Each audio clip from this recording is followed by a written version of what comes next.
be effective. Hello? Please, can you confirm I can be heard? My screen is not showing. Oh, sorry. Apologies. I was wondering why it was dark. Thank you so much. Okay, fantastic. So today is going to be an exciting day where we are going to be trained, and the wealth of experience of our people is going to be shared. And the division director has called the meeting to order, and I'll be introducing all the role players for today's meeting. So the first person, my apologies, just give me a moment, please. Okay, based on the role play, I need to call on Dr. Benjamin Wayo. Can you confirm that you're on the call at the moment? Yes, I am. Fantastic. Thank you so much. Thank you. It's good to see your beautiful face. Thank you for being here. Dr. Benjamin Wayo is a passionate and prolific trainer, facilitator, and compare. The 2019-2020 West and Central African Champion of Public Speaking and a finalist at 2020 World Championship of Public Speaking, with a firm belief in the power of the words, firm belief in the power of the words to change the world. Oh, I apologize. I think I'm supposed to introduce the the timer, correct? Toastmaster could be correct. And the Zoom master. Am I in order? To introduce the timer and the Zoom. I'm sorry, I'm juggling two meetings. So please accept my sincere and heartfelt apology. We have a induction going on as I'm speaking to you. So I have the honor of bringing to the virtual floor Toastmaster Josephine Agolo, and where she's going to be talking about a role today as a timer for today's meeting. Toastmaster Josephine Agolo, who loves shopping. I can tell you she does, because I'm one of our clients. She joined Toastmasters 2021. She's currently serving as the secretary of Lentor Toastmasters Club and vice president membership for Victoria Bay Toastmasters Club and administrative officer 2 of Division F. Her personal mantra is nothing good comes easy. And I believe with all the hats she's wearing, truly depicts the fact that nothing good comes easy. Toastmaster Josephine Agolo, you have the virtual floor. Thank you very kindly. Our Toastmaster of the day, my president. Am I muted? The Zoom master, please. Yes. Thank you very kindly. Our Toastmaster of the day, my president, Toastmaster Mercy George Igbafe, for the warmth of your welcome. My role for today is the timer. Good afternoon, fellow Toastmasters and guests. I can hear you say good afternoon. Yes. They said, but the Chinese proverb says, an inch of time, an inch of gold. But an inch of gold cannot buy an inch of time.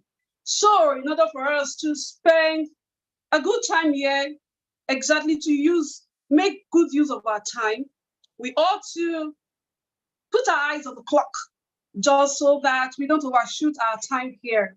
Yes, we are having great speakers for this day's program. And as you can see on the agenda, speakers are to be speaking on each segment for 30 minutes. Yes, so at 20 minutes, you'll be seeing my green card. It means that you've spoken for 20 minutes. So when you see the yellow card, you have spoken for 25 minutes. So at 30 minutes, I will flash the red card. It means that your time is up. You just need to wrap up nicely.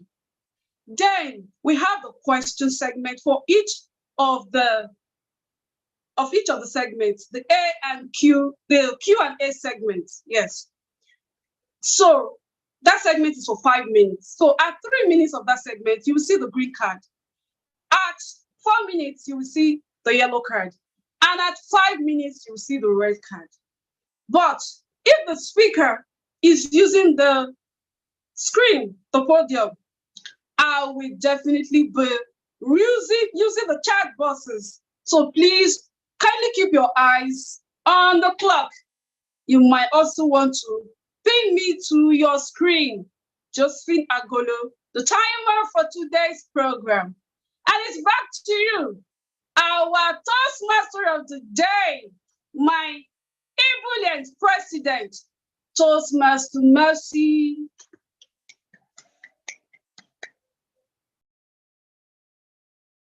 Thank you so much, Toastmaster Josephine Agolo. Like she said, Tony Corinda says is an English mentalist, magic dealer, an inventor, and a businessman. He says, good timing is invincible. Bad timing sticks out a mile. I'm sure you all agree.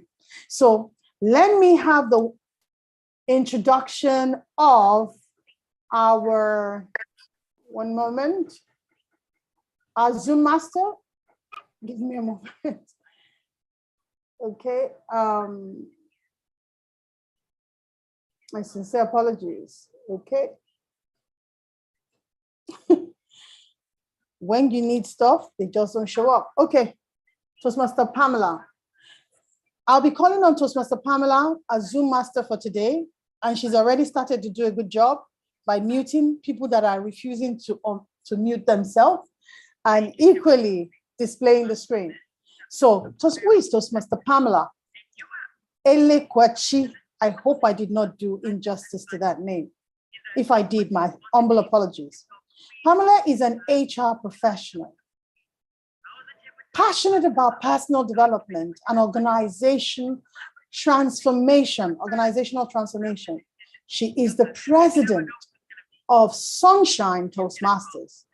She volunteers for several NGOs, and Toastmaster is one of them. In youth mentoring community, health, fundraising, development activity. She loves music. I need to get some playlists from you, Toastmaster Pamela.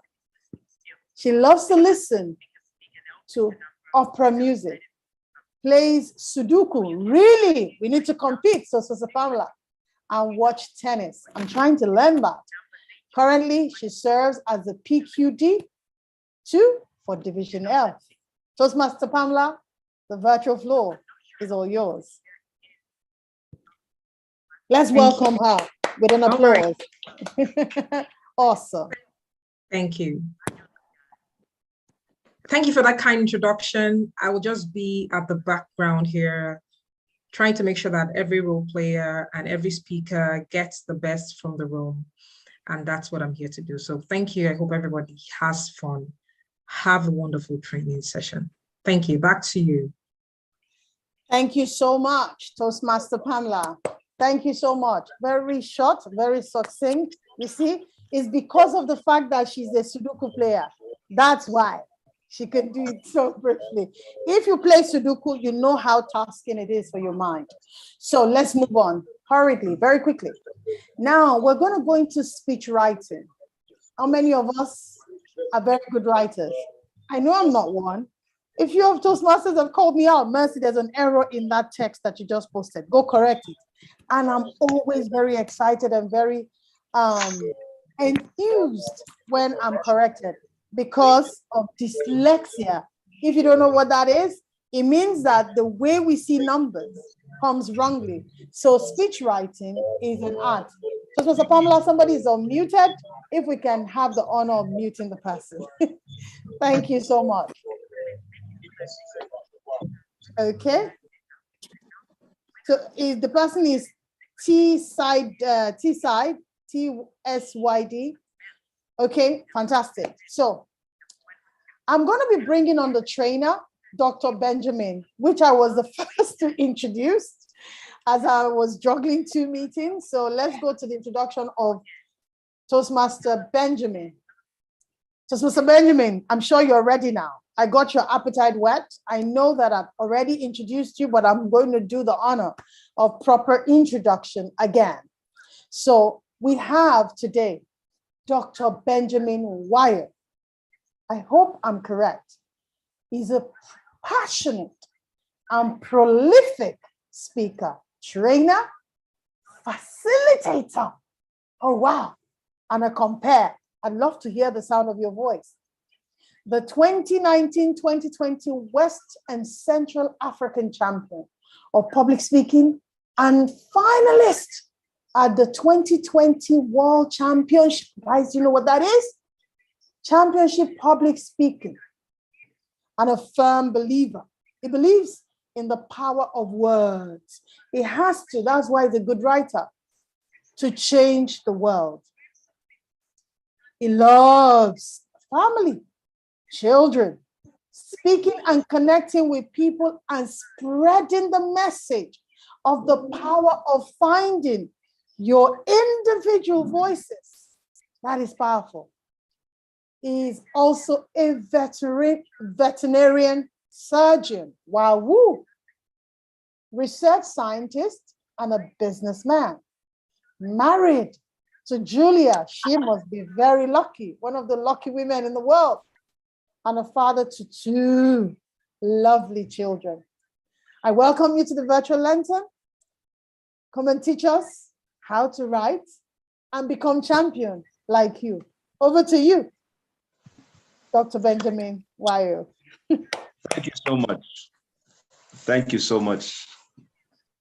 I really appreciate that. I hope I am audible. Yes, you can hear me sir. clearly. Okay, thank you very much. So good afternoon, everybody, or evening or morning, depending on what part of the world you are right now. It is always a pleasure to share. It's always a pleasure to share our thoughts and ideas, particularly with Toastmasters. I always tell people Toastmasters made me. And so it's always pleasurable for me to be here, and it's an honor and a pleasure. Thank you so much for having me. So I'd like to keep things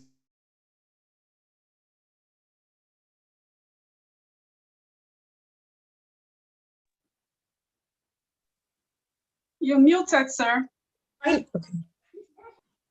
Okay, pardon me. I think the automatic muting got me. Sorry. All right, so I said I'd like to keep things as simple as possible, and I also would like to create more time so that you could have more time for questions, if possible. And I would want you to remember as much as possible what we're doing here today. So I've been tasked with talking about speech writing, and I am not particularly a writer. I wouldn't say I'm a writer. I don't enjoy writing. So, but when it comes to writing a speech, which is supposed to be delivered orally, I am pretty excited about writing something that can be delivered. If you read any of my posts or any of my letters or stuff like that online, most of them have the format of speaking, because writing for people to just read and assimilate is very different from writing to speak. Writing to read and understand and just assimilate is different from writing to speak. So if somebody wants to deliver a speech, the style can be slightly different. Not slightly, but let's just say it's different, depending on whatever it is you're talking about. And I don't particularly enjoy writing. So if you're just like me and you don't like writing, it's okay. It doesn't stop you from being someone that can write and deliver a great speech. The focus, of course, is to understand that you are writing in order to speak. You're not writing for people to read. Even if they read your transcripts, the focus is you're writing so that they can listen and take action from what you're saying. So if you hear a speech by maybe Dwight Eisenhower as a great general, or Alexander the Great, or any of the, or maybe even what's it in Lord of the Rings? Maybe you're listening to Lord of the Rings or The Hobbit, and you're listening to these guys trying to charge their men to go fight. There's nothing that is written there. Most of that is actually geared towards pushing people towards action.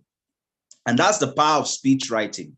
When you write in order to if you're writing a speech, if you're delivering a speech, your thoughts are actually to push people towards action. You're going to educate them, you're going to entertain them, you're going to inform them, but it makes a lot of sense and ties everything in when you can push them towards action. Of course, I'm talking generally about speech writing. I'm not particular about the tall tales because I know there's somebody that is going to handle that specifically. So if you are one of those people that doesn't enjoy writing, you're in good company. So I'm going to start by this. I have an acronym that I use when I'm telling people how to write or telling people how to focus on creating a story that they can write and deliver in a speech. And the acronym is INSPIRE, INSPIRE, INSPIRE, INSPIRE. Very simple. INSPIRE, INSPIRE. So IN there stands for inside. IN there stands for inside. And why do you look inside? You look inside because that is where stories begin. That is where passion begins. That is where power begins. Passion, emotions are infectious. And it is really, really boring when you're speaking or writing about something that you don't really enjoy or don't really feel or really care about. There's a very popular saying that people don't care so much about what you know until they know how much you care. People don't care about what you know until they know how much you care. So if you care enough, you will attract attention enough. You will draw passion enough. You will draw people in enough. And that comes from inside. Look inside yourself. What are the things that you're passionate about? What are the things that make you angry? What are the things that make you sad? What are the things that make you feel powerful? What are the things that evoke passion inside of you? The virtues that you have, the things that you truly and really believe in. Those are the speeches. Those are the things that will start your writing. If you don't start from inside, you're going to start from outside. And when you're going to start from outside, you're going to sound a little bit like a fake, or you're going to sound boring, as the case may be. And we want to make a speech something people want to listen to and want to do something about. Every speech should be something people want to listen to and want to do something about. So start from inside. Look inside yourself. One of the ways that you can improve on your writing, of course, is writing regularly. And one of the easiest ways to write regularly is to have a journal. If you don't have a journal, I encourage you to have a journal where you can put down the things, the thoughts that pass through your mind, the things that you went through in the day. First of all, I have to give you this information because it's important. It's practical, it's straightforward, and it's what a lot of people use. But I'm not very good at journaling, so I'd have to admit that to you. Okay, I'm not very good at journaling, but it's very good advice, and I'm trying to work better on it. But even if you don't journal, there's something I regularly do. I have what you might call a story file or an index file, where I write all the stories, the quotes, and statements that excite me, that move me, that bring out the passion in me. If I have an idea of something to write, I write it down. I either put it in a note inside my phone, or I put it down on a piece of paper and transfer it to somewhere permanent. You need to have an index or a story file or a journal where you're constantly writing the thoughts that come to your mind. There is a way, sometimes you're going to have moments of inspiration. It may be in the middle of the night when you wake up. You could be a dream that someone said something to you in a dream. It could be the way someone said it, or someone said something and you thought about a better way of saying it. You write it down. They say a pen is far more better than the brightest mind. So write it down. Have a culture of writing things down.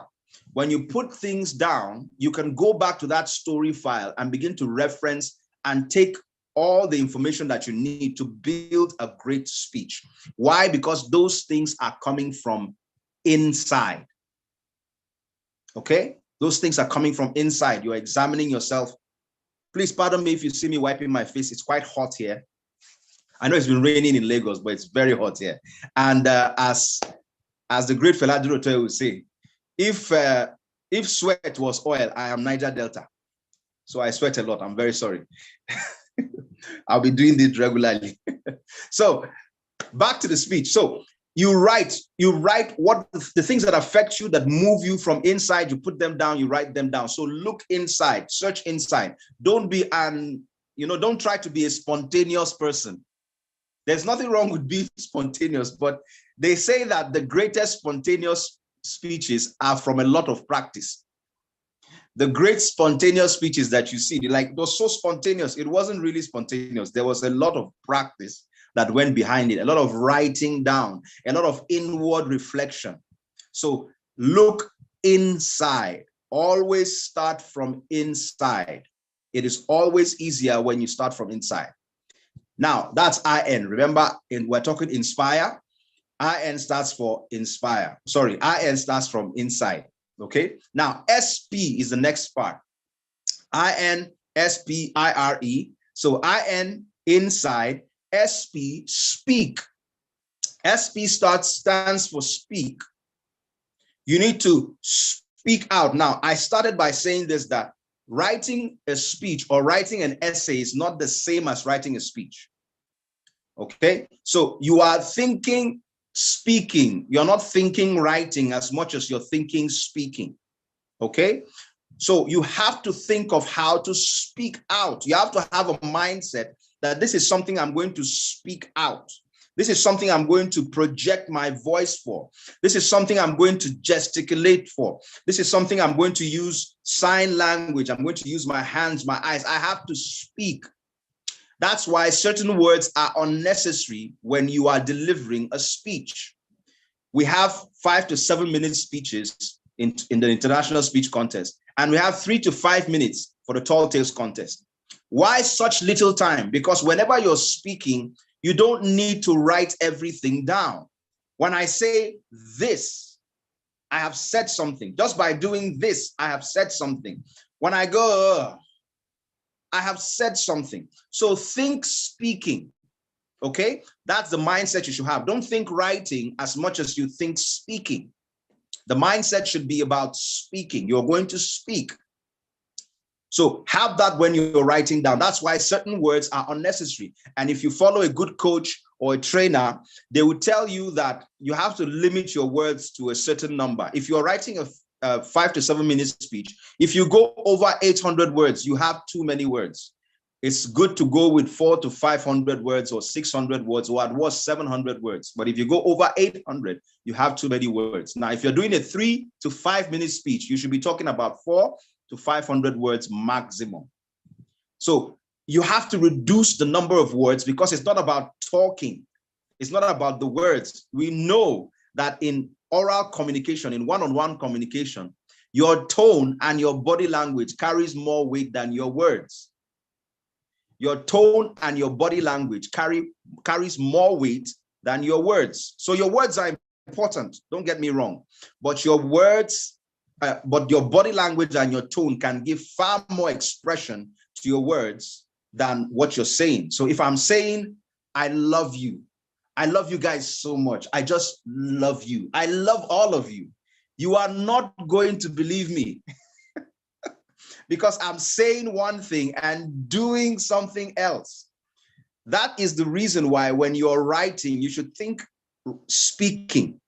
This is something I'm going to speak out. So when you're writing, have that mindset and remember that you're going to express, you're going to use signs, you're going to use gestures, facial expressions and tone and so on and so forth that would express what you're saying far more than the words that you're saying. Now, second, after that, when you're having that mindset, also understand that you have to speak. Okay, you have to speak. Now, technology has made speech writing and delivery so much easier today. You can actually record your voice on your phone or on a recording device and listen to what you're saying. So make sure you speak out whatever it is that you've written so that you can hear it. You can get the feedback. So you can ask yourself, does this make sense? Is this flowing? A lot of us feel very, very uncomfortable hearing our own voices and the way we sound. Of course, it's not just the audio. You could also record a video of yourself delivering your speech. As you're doing that, you're going to listen, you're going to hear, you're going to see what it looks like, and you're going to give yourself feedback. Sometimes, because we are not willing to do that, we waste a lot of time delivering speeches in places to people and so on, and then we get the feedback that we could have handled earlier if we just recorded ourselves. So learn to record yourself, record your audio, record your video, so that you can listen. Because the point is, you have to speak out that thing that you're writing. So you've written it down and you speak. Now, let me say this before I forget. Some people don't like writing their speeches because of the difficulty in actually getting down to write. I will encourage you to go through the stress and the strain of actually writing down, because we have seen from experience, not just from my experience, but the experience of so many people, that when you write down, you can process your thoughts better than when you are listening to it, so to speak.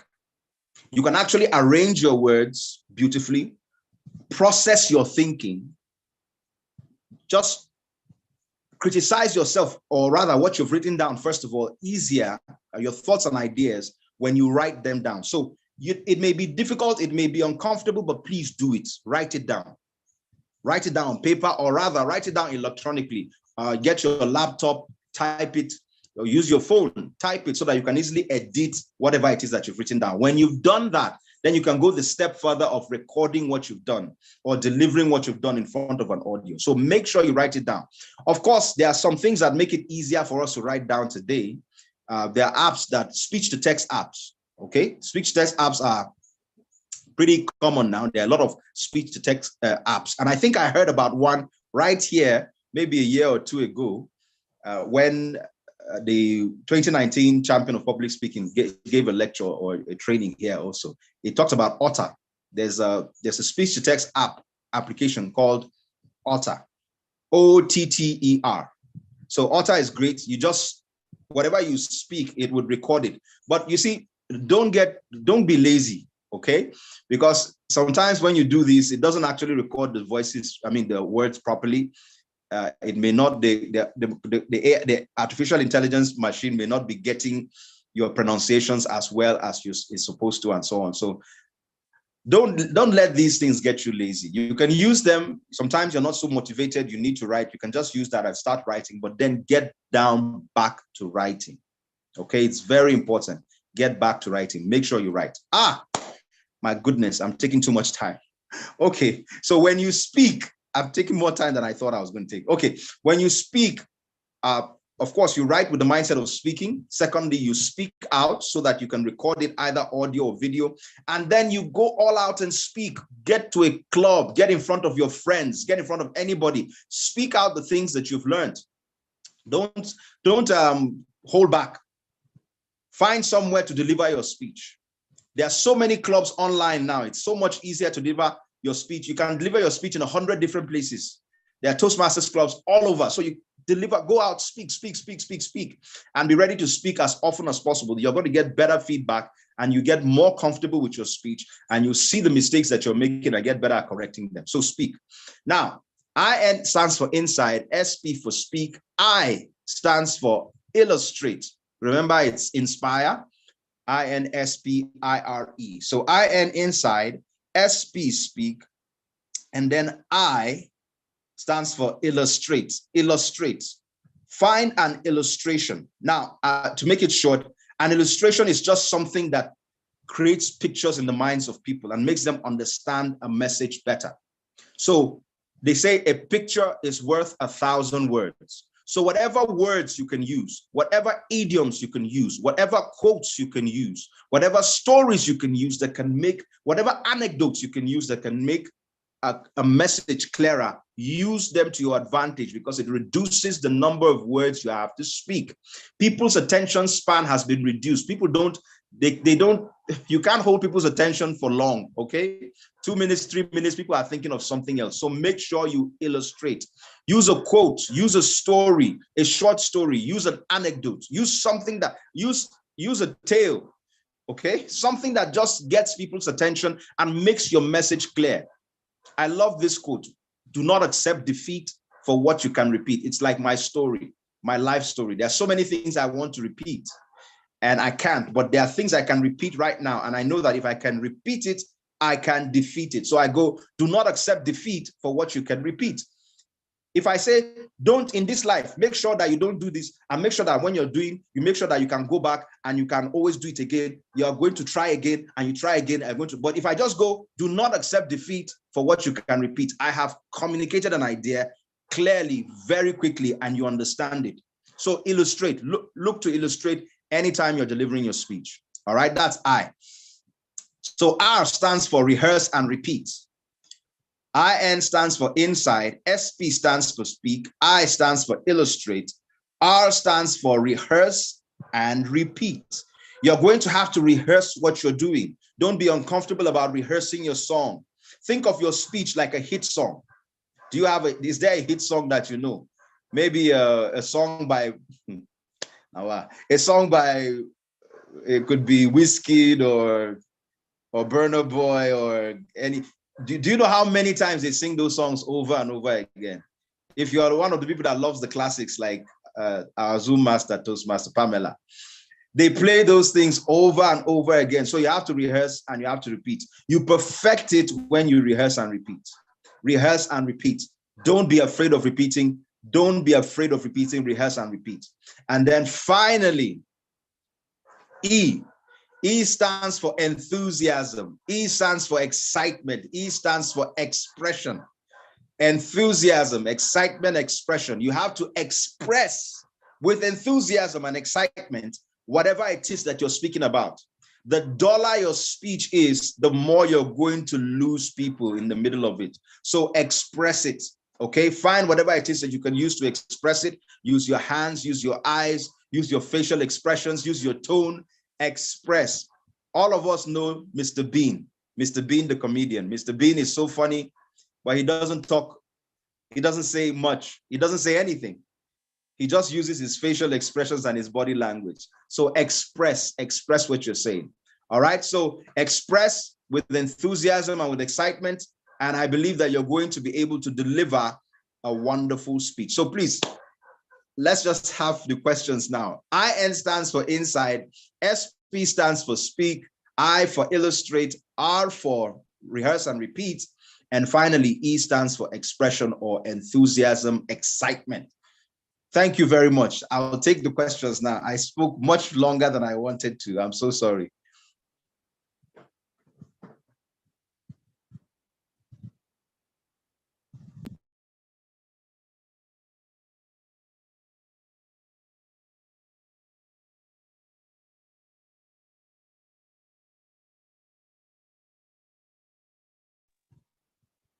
So if there are any questions, maybe, okay, who is moderating? I don't know.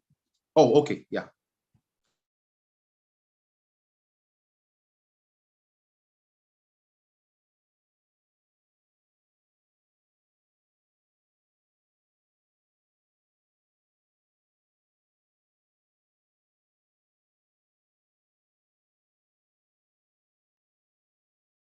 Thank you so much. I was putting my hands up. So, Mr. Benjamin, if you can see me, can you see me? I love you. Okay. I hope you saw that. I love you. And I mean it. Thank you. I hope my words demonstrated my action. I hope they did. But if they didn't, you get the picture. So I'd like to open the floor for any questions you want to speak. I love the fact that you covered for a lot of us, including myself, that don't like writing. Because when I write, I take a lot of time to write, okay? But I still do love it. Thanks for a lot of AI features that can just help you. You can speak it out and it writes it and you go correct it. Do we have any questions? Okay, if you don't have questions, can I ask in the chat? For those that say they don't have any question, I wanted to ask in the chat, What does IN stand for? Very quickly.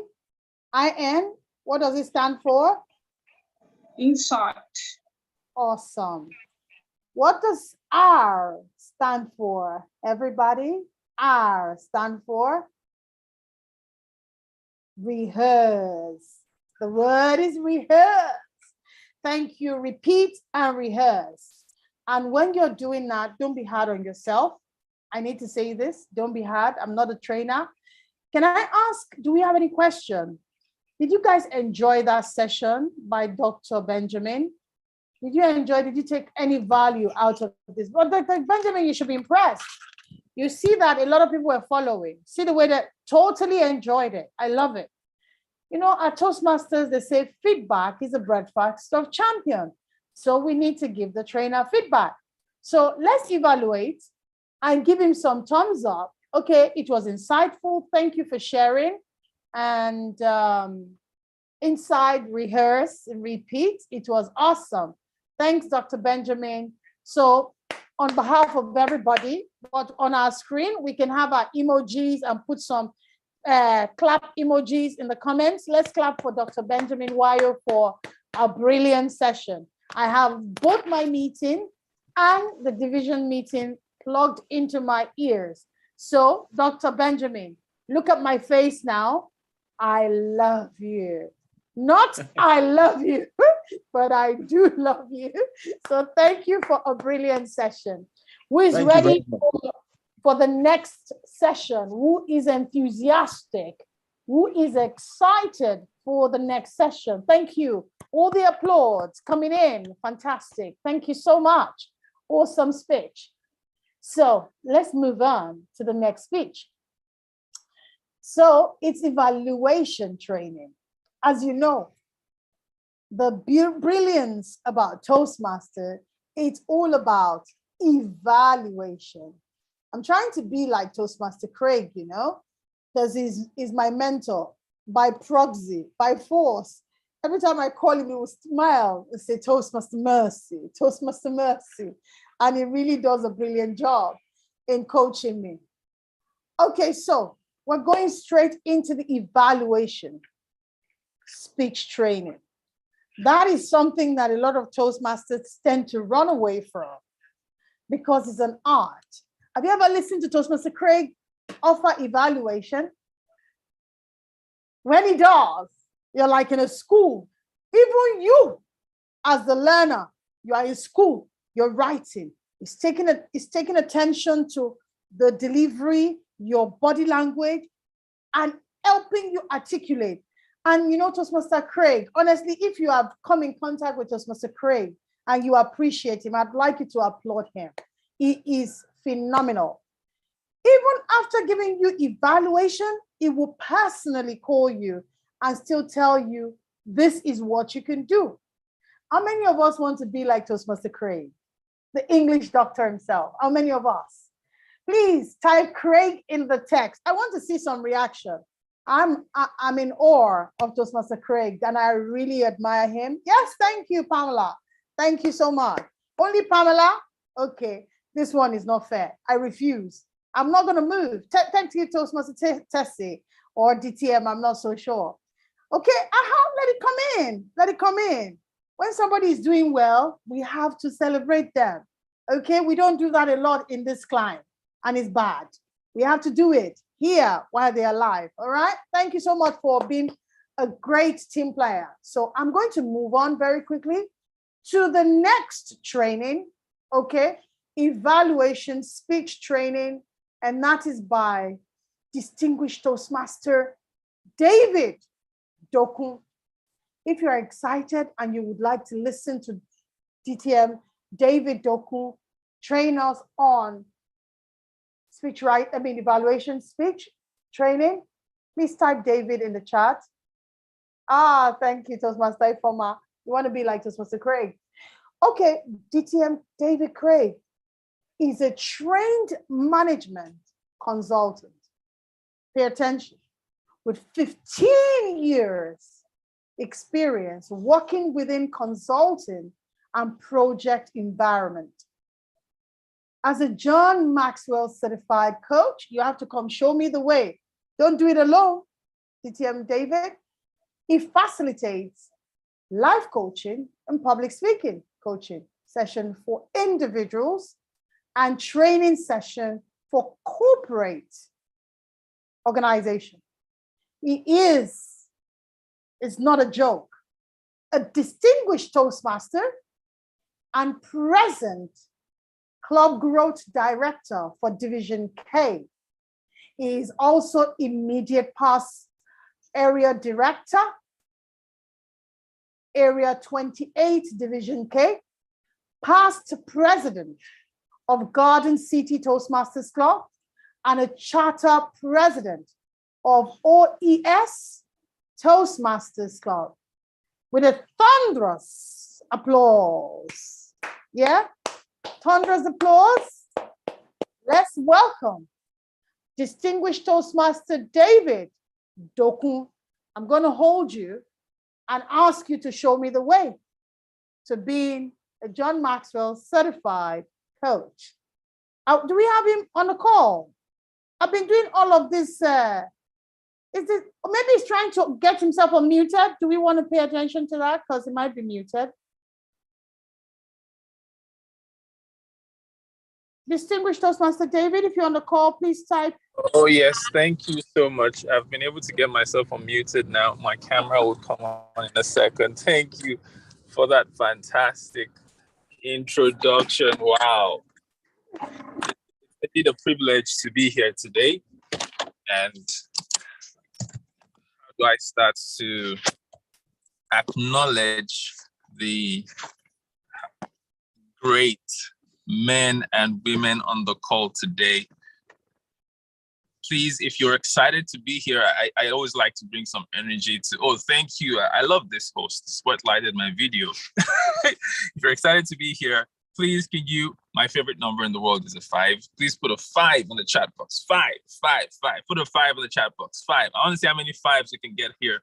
I want to know how much you're excited to be here. It's this Division F, come on. F for what? Fantastic, fabulous. What's your favorite F word in the world? Don't use that particular word as a swear word, of course not. What's your favorite F word in the world? Please put it out there. Let me see. I see all your 5s. So is it what? Fantastic, fabulous. Come on, let me see how many people are creative. I'm looking for Dr. Craig's F word. Friday. Favors. Okay, I'm going to keep looking. While we're at that, I'm excited to be here. It's indeed a privilege. Thank you for inviting me over. Benjamin Wayo, thank you for your presence here, your fabulous session. Every single executive here at Division F, Division Director, I'm scrolling through the room. I'm sure the Division Director is present. Oh, I love fancy, Dr. Craig. Thank you for that. Fancy is a fancy word. I have a few minutes to chat with us here. Honestly, if I say it's a privilege to be the one hosting this, it might be understating it for obvious reasons. We have the king in the room, right? The king of evaluation contests in the room. So who am I? Who am I really? Right? We have Dr. Craig here, who is the reigning division, district champion, district 94 champion. And what that has done for all of us in a nutshell is tell us it's possible. It's possible to go all out. Guess what's good about this? The English doctor cannot contest again. Are you laughing with me? Is somebody excited? Let me laugh with you because he opens it up. You are out of the show. The floor is open for everybody else. So you see that? That's amazing stuff. I can see so much energy here. Nearly 100 people on the call today. Maybe some people watching on live stream. It's exciting. And really, it's possible for you to go all out and be the next champion. Over the next few minutes, I don't intend for this to be a long session. It's going to be pretty brief. I like to make my things sweet, sharp, straightforward. Well, I told my good friend DTM Kubi that maybe Providence, maybe what, I don't know. I've also had my fair share of fun in the sun when it comes to division contests, or rather evaluation contests. I've been double division champion, right? So I understand a little bit about these things. So that may give me a little bit of, I wouldn't call it bragging rights, but a little bit of knowledge on the subject to share with everyone. And it's a privilege to do that. The very first thing I want to share with you today, and if you're really a great sport, you'd be a scribe and put some things in the chat box as you listen. Can someone type in the chat box for me? I'm not using slides today, so you're going to have all the time to see my face over the next 15 minutes or so. Write in the chat box for me, first of all, judges' shits. Judges' shits. Judges' shits. The judges' shits is your cheat sheet. Let me say that again. The judge's sheet is your cheat sheet.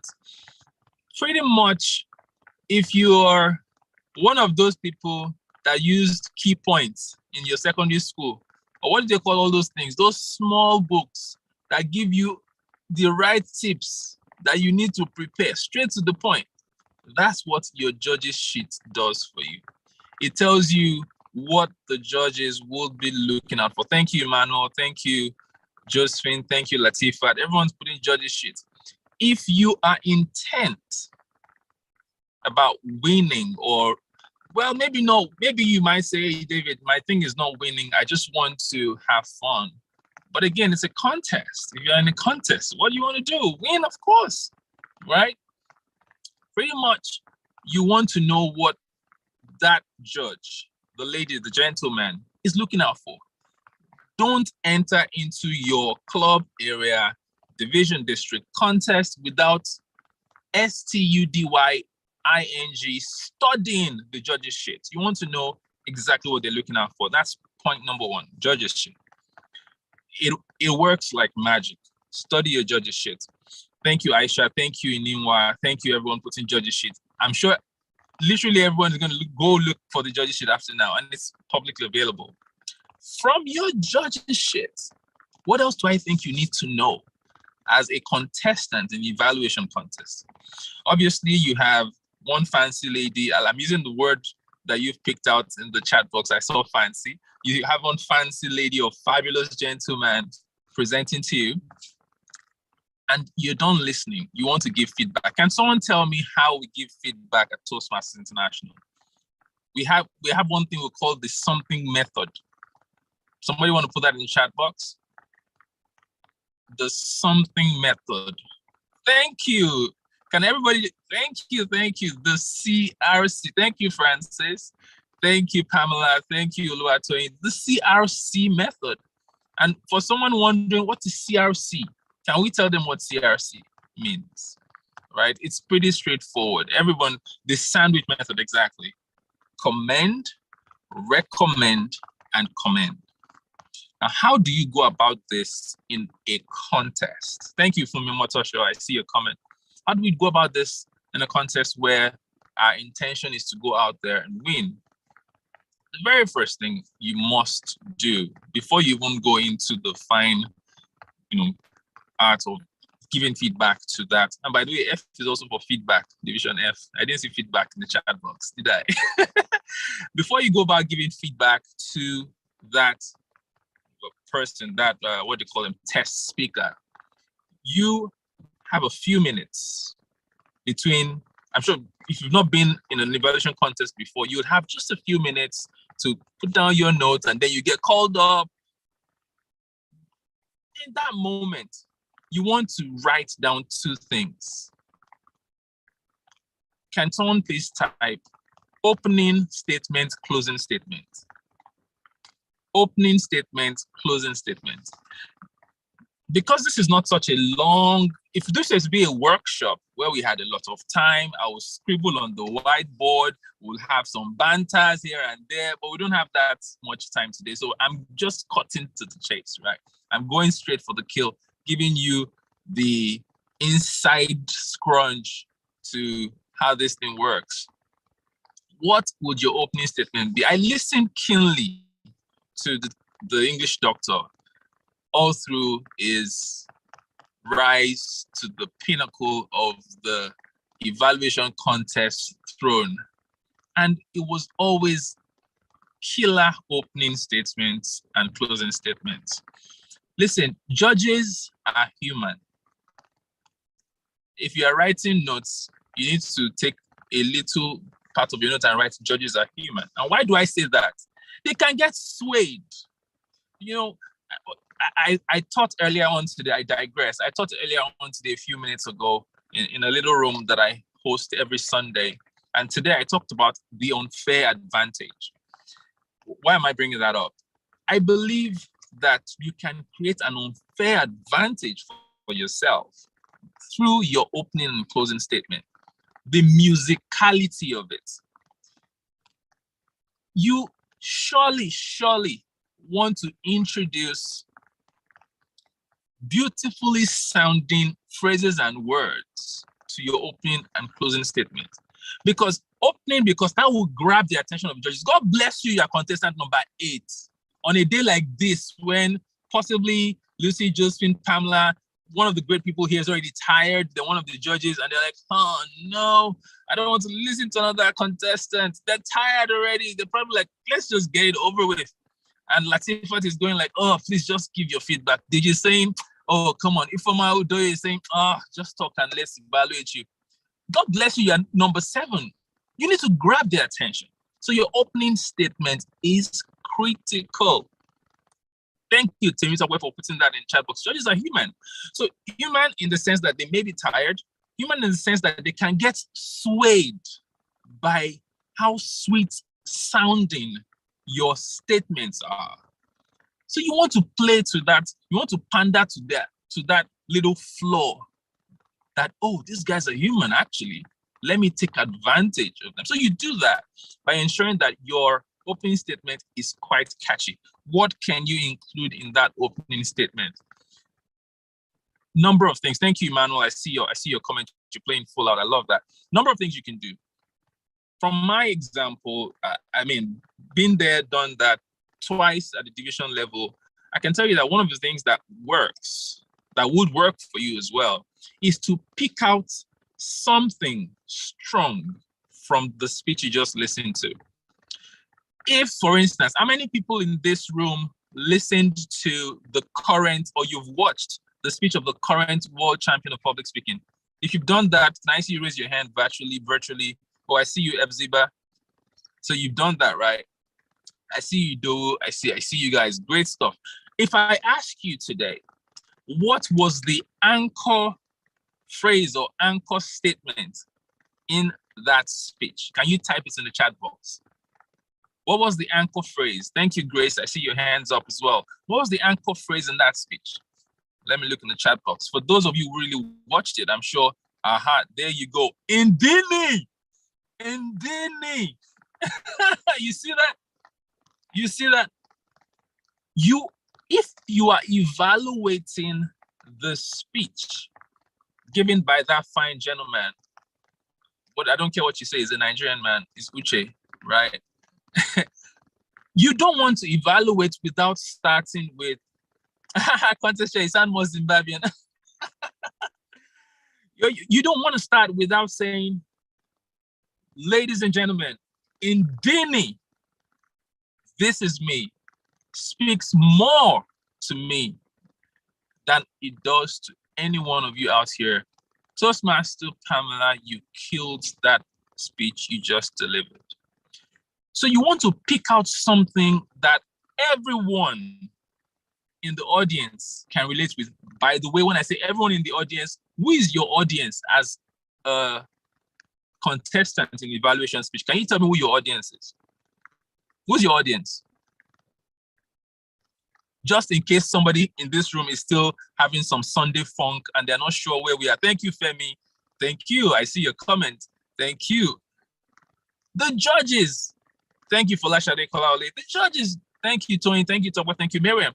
The judges are your audience. So you're thinking about, I need to let these guys know that I listened to this speech. Literally, you're playing to the gallery, folks. That's what we're doing here. We're playing to the gallery of the judges. Right? You understand, and you just playing to the gallery. Opening statement, take something strong from the speech you just listened to.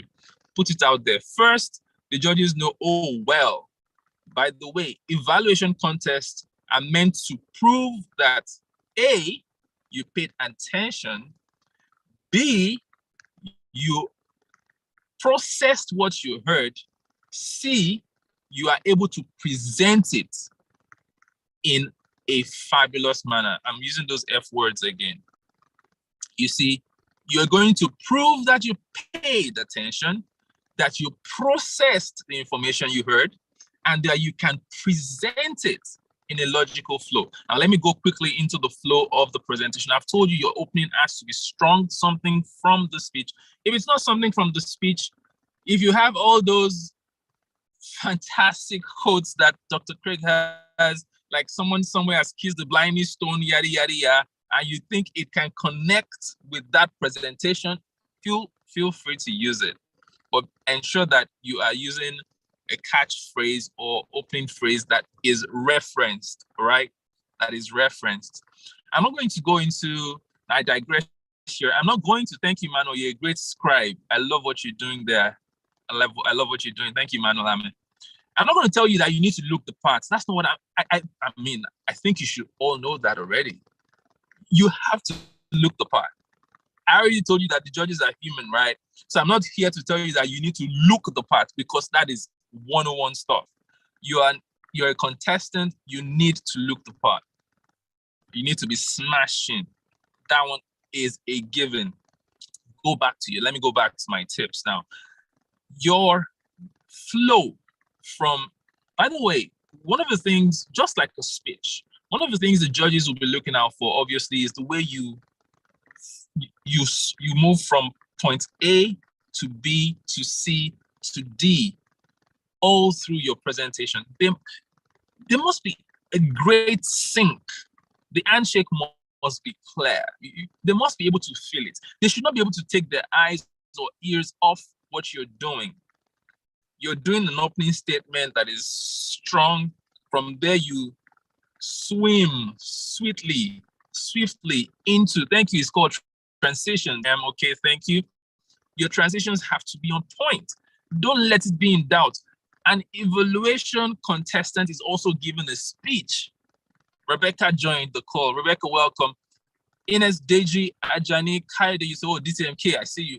Adora, what we're doing here, Famous, what we're doing here, Linda, what we're doing here, Adifela, we are intentionally making a presentation to this audience of judges. So they must see that you are a good presenter. You're not just there to give feedback.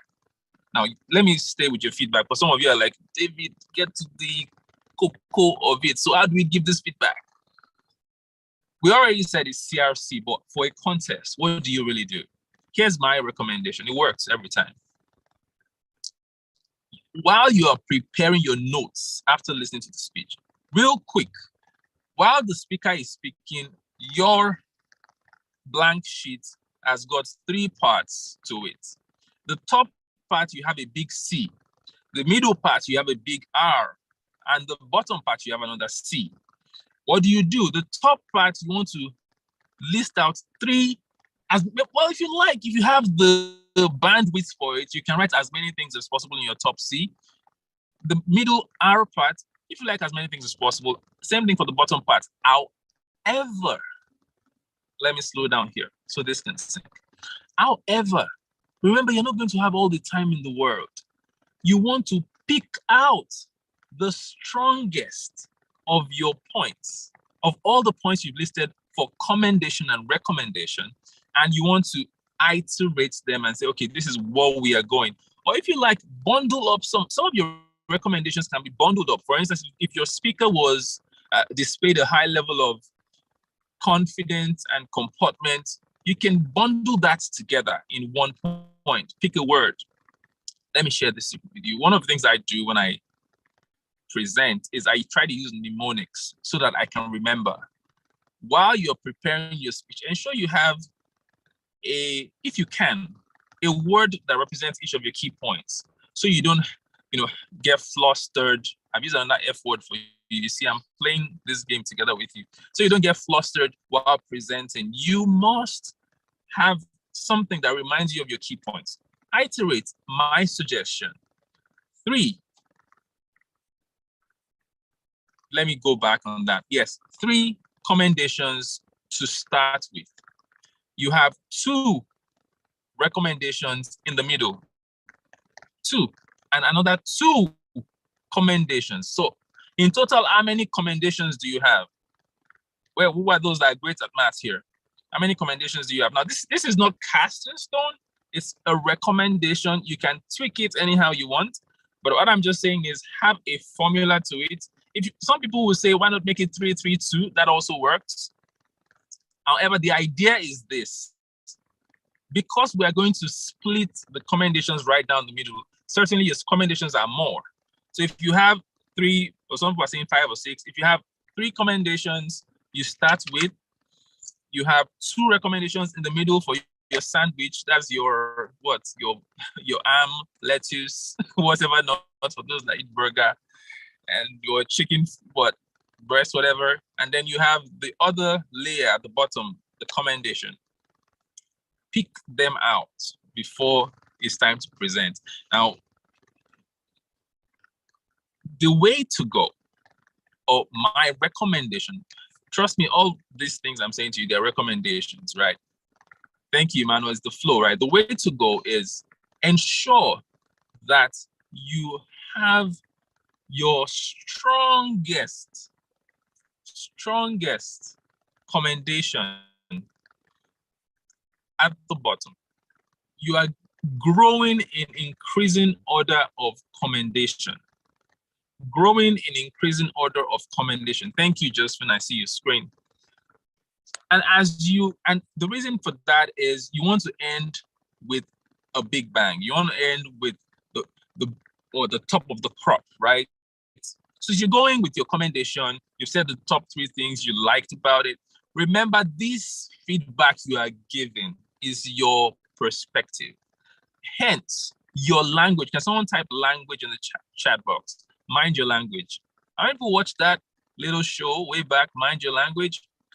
Please type mind your language. Mind your language. You must ensure that the language you're using, they are not, I see your hand up, Rashid, that you watched that. You're not saying things that are, in quotes, conclusive. This is your perspective. This is your point of view. You must, I'm using must, you must ensure that you are conscious about that you are saying this thing. And your recommendations must also sound like suggestions, because this has a chat, that's exactly what it is, right? When you've done all of that, I'm not dabbling into the detail of what the meat of what it should be, because I believe strongly that build up to the day, you must have spent a good amount of time practicing. That again is not one of my points, because it's 101 stuff. You have to practice. You have to jump on a call where you've given feedback in your club meeting, go to another club, give feedback, build up, you're getting people evaluating you. You see, you must get your evaluation evaluated. Your practice evaluation has to be evaluated. That's something you cannot afford. That's a rung on the ladder you cannot afford to miss out on. You're recording yourself, giving feedback, sending to your mentors, your people that you're working with, to say, hey, look, this is the feedback I give to this bit. Can you give me feedback on my feedback, right? Okay, I see a message here says what? The training is being streamed. Oh, okay, that's not for me. All right. We have to ensure that we do that leg of practice. Now, how do you end? That was a digression. Let me come back. So how do you end your feedback session? Can someone please type recap in the chat box? If I don't say this, I will beat myself. Please type recap, recap, recap. This is where most evaluation contestants miss it, to my own mind. You cannot afford not to recap. You must recap. You must recap, because it's in the recap that the judges will really know that you know what you're doing. That's why while you're practicing towards becoming a contestant, thank you, Grace Lisa, thank you everyone who's putting recap in the chat box, you must mentally know how many minutes you are spending on your recommend, comment, such that you would not have to rush off the stage. Remember, this is a time game. You must have enough time so that when you get to the recap, you're not rushing off. You have enough time to say, and before I leave today, I must state again that DTM Kubi, you showed a lot of comportment. You were concise with your presentation. Your content was rich. I would have loved if you were a bit more catchy with your phrases. I would have preferred that you showed us some other, give me another word, I don't know.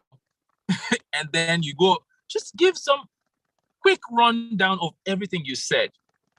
Thank you for delivering such a fabulous speech today. Thank you, DTM Kubi. And then you sign off the contest chair, right?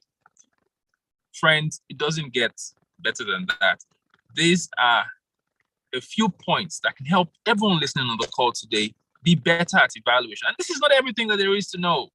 If I said this is everything that there is to know, I'll be lying, right? You still need to go back, watch videos of Dr. Craig's last championship speech, watch videos of previous ones, watch videos. Can someone type watch videos, type watch videos on the chat box. Thank you, Josephine, I see that. You must watch videos of the best. And that's how you really do get better. If I would recap everything I've said today so that I show that I'm learning from my own tips, what was the very first thing I said? You must, as a matter of fact, of course, look good. You must look the part. I said that today. I said, mind your language. There are a couple of things I also mentioned. I mentioned that you must ensure that your opening and closing statements, they are bang on.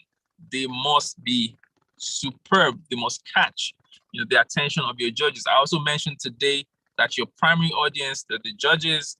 I also mentioned today that you have to be conscious of the fact that we are using the CRC method, quite all right.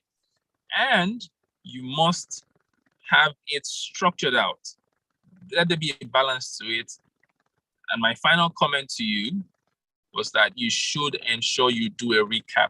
If you do all these things, how do you get access to such videos? They're on YouTube. Just type evaluation contest on YouTube. Toastmasters evaluation contest, you find them on YouTube. You can also go to the TI website. You'll find resources on there to help you. I trust that with these few words of mine, I've been able to convince you and not confuse you that everyone here is capable of winning the next evaluation contest, especially because Dr. Greg is not going to contest. Thank you for being a great sport. I loved all your comments. I enjoyed myself today. I appreciate the leadership here for inviting me over. I trust that you've learned a thing or two. Please do reach out to me if you have any further questions. At this time, I'll return the control of this meeting to the Toastmaster today. Thank you for having me.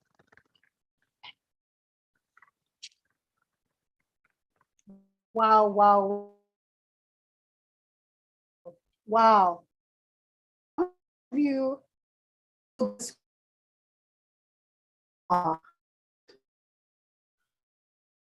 go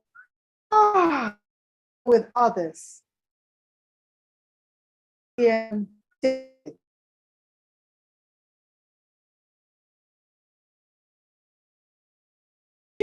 three. My own number is 3.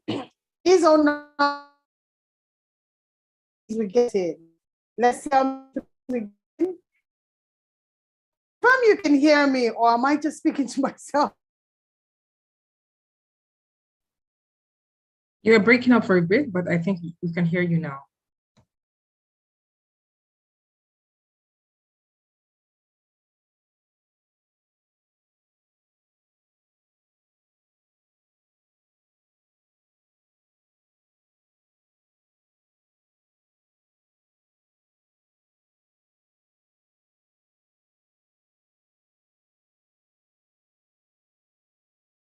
When you want network to work, that's when it don't work. I sincerely apologize. It's a Nigerian situation that we found ourselves. I don't know how many people dropped a 3, but how would you evaluate that session? just one word to describe it. Can you type in the chat? One word. You know, one thing that he said to me is that Toastmaster Craig cannot contest anymore. And I say, ha, ha, ha. I could see Pamela going giggly. So the person that I see as a competition for me now is Toastmaster Pamela, because I see she's all fired up. Don't worry. I have the bazooka going to support me on this mission. So I'm very excited. So I hope that was it. I love that. Thank you for all your feedback. It was fascinating. It was awesome. It was sensational, engaging, insightful, great. Thank you so much. Perspective, indeed. Indeed. Thank you so much. Thank you, DTM, David Dokun. If we enjoyed it again, let's just drop some clapping emoji. Let me tell you something. DTM David is in the car, sacrificing today to take this class. That's what Toastmaster teaches you. I am in my Toastmasters Club meeting, Lentor Toastmasters, with over 41 people in attendance, and I'm serving the division. This is how you become a leader. This is how you learn. And I'm honored and super enthusiastic. And my members are on this meeting and juggling both meetings, so it's not me alone. So it is a great opportunity, a great privilege that we are all Toastmasters. And if only Nigeria can apply Toastmasters, this country, the continent will be better for it. Anyway, moving along. There's somebody I've been observing from afar. Do we have any questions before I proceed? Do we have any questions for DTM Doku? Don't mind me. I'm just excited. Let me go local. Anybody with questions? Nobody? Let's move on.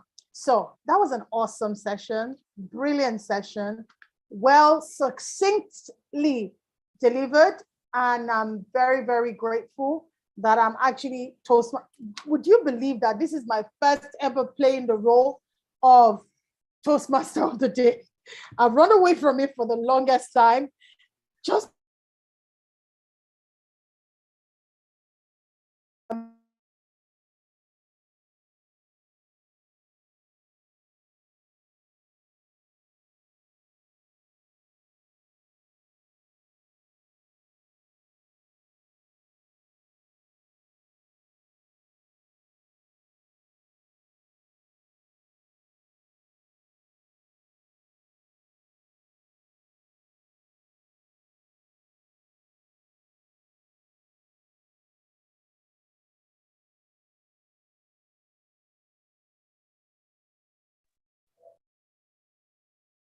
DTM Kubi, can you come in? I think we may have lost audio for TM Mercy.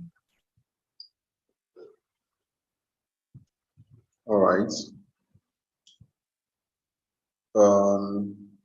Okay, thank you very much, DTM David Dokun. At this point, we have a few minutes more to see if there are any questions that we would like to send to DTM David and get his response. Anybody has any question for DTM David Dokun?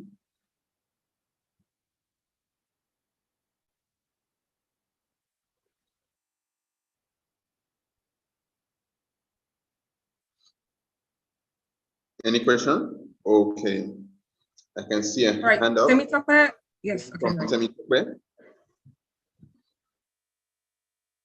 All right, then. So Temitope, you have the floor. Please go ahead and give the question.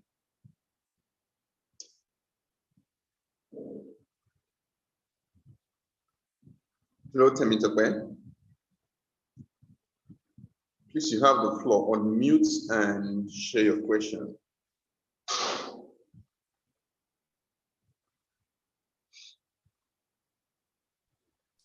my apologies again. I got throughout. I don't know if somebody's stepping in. DTM Kubi, can I carry on?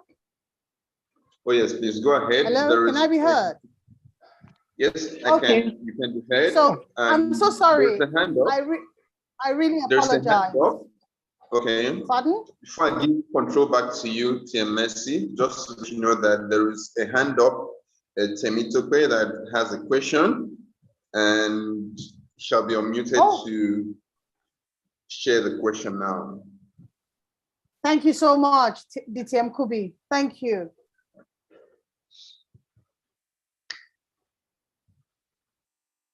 Zoom Master, Toastmaster Pamela, are you there? Toastmaster Tony Tokwe. Okay. Awesome.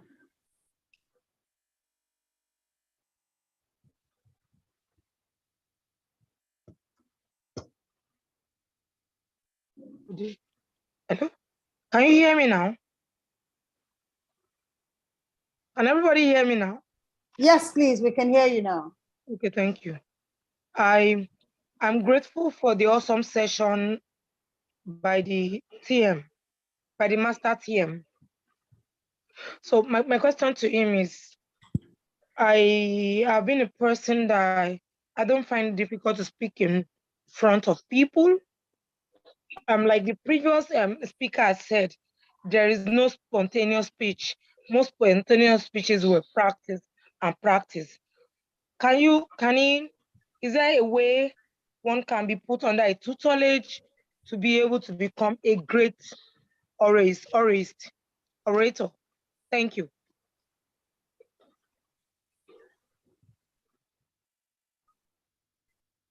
I think she's asking with regards to mentoring. ETM David, are you there? I think his screen is frozen, or is it mine? Please confirm. Oh, please, Toastmaster Pamela, can you unmute DTM David? Is muted. Toastmaster Pamela?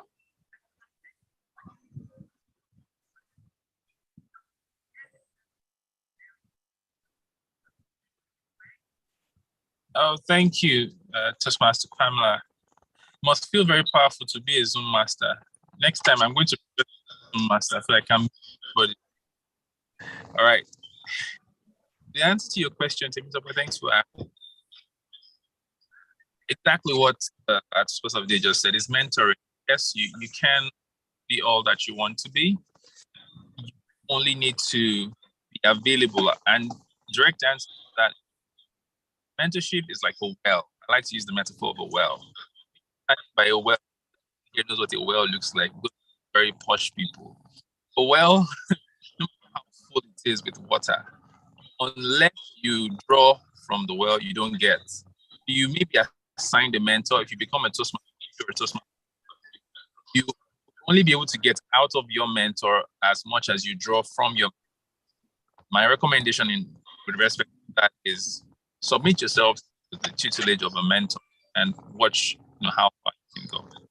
Thank you.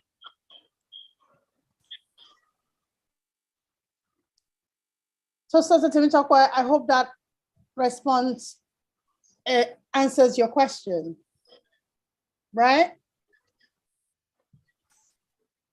Okay, let's move along. One thing I'd like to say, because I think that is important to say this, I do not take this opportunity for granted. This is my first time ever to be a Toastmaster of the Day. And it's an honor to play this role in front of greatness. And one of the great people, I see DTM Kade Yusuf is on the call, my past division director, they're on the call. There are lots of people that are here. I hope your feedback for me will be great, an area to improve as well, minus the internet connectivity. We're going straight into the tall tale speech training. I actually contested last year, and that's what the question Toastmaster Temitope, my own is Basbos. Ill-prepared, I went into the contest, and of course, what do you think ended it with? Of course, I did not move further because I didn't learn the art of tall tale.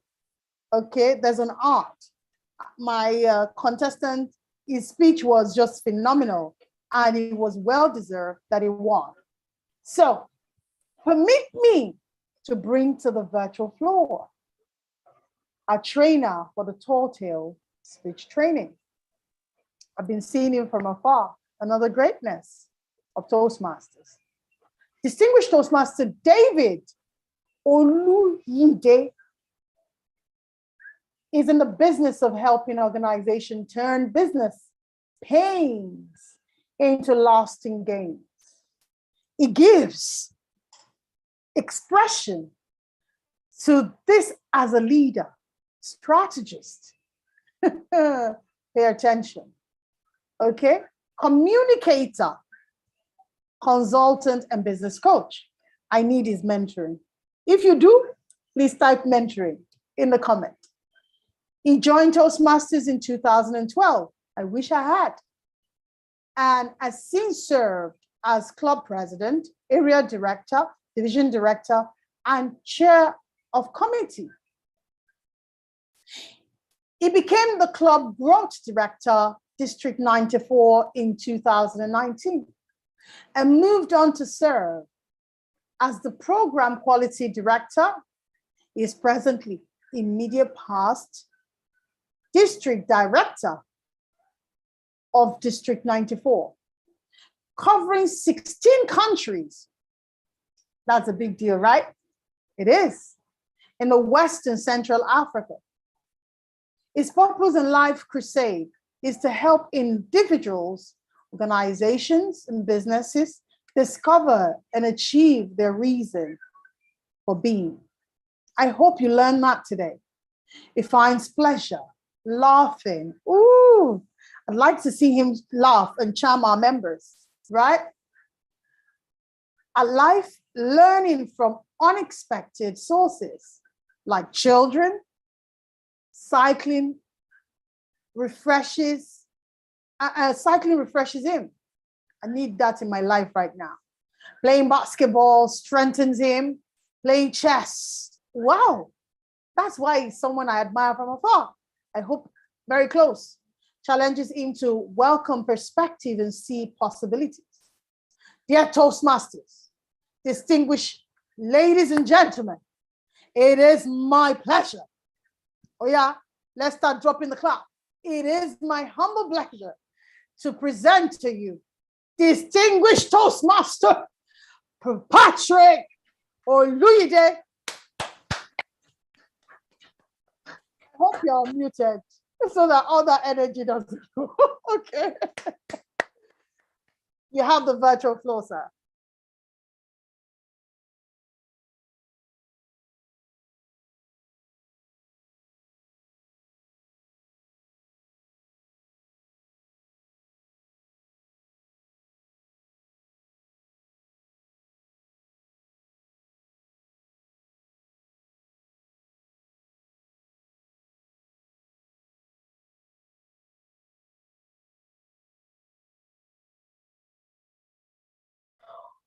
We don't seem to have audio over here.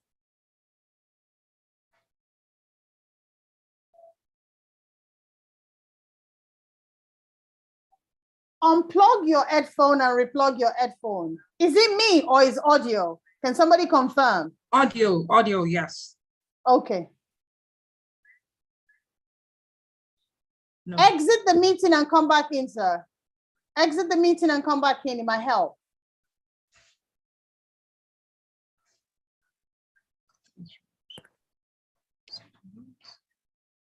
Okay. While he's coming back, who is interested in the story? Let me charge. You know, I'm the MC for the day. Yeah? Okay, thank you, my division director. Who is interested in story? If you are, like we said, my favorite number is 3. Is he back?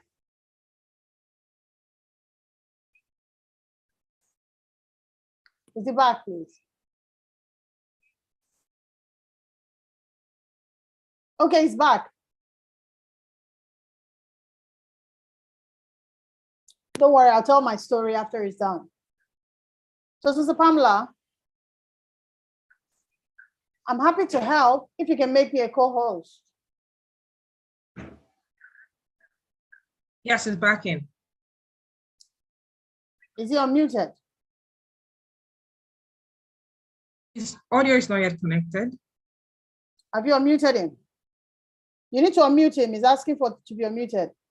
So DTM, Patrick, I see you have two devices. Maybe you want to use one. Maybe the one you're speaking is not connected to audio. Okay, you're unmuted now. Do you want to test and say something?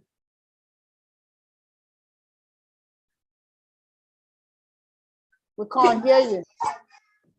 Or just check the volume, sorry. Or just check the volume, sir, of your device. It might just be the volume. It's connected with two devices, so I know what it's trying to do. Use one for his audio and use the other one for presentation, most likely. But I think what you're trying to do is not working, so you might want to connect the other audio and see if it works. Don't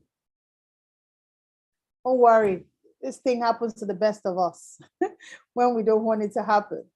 It sure does.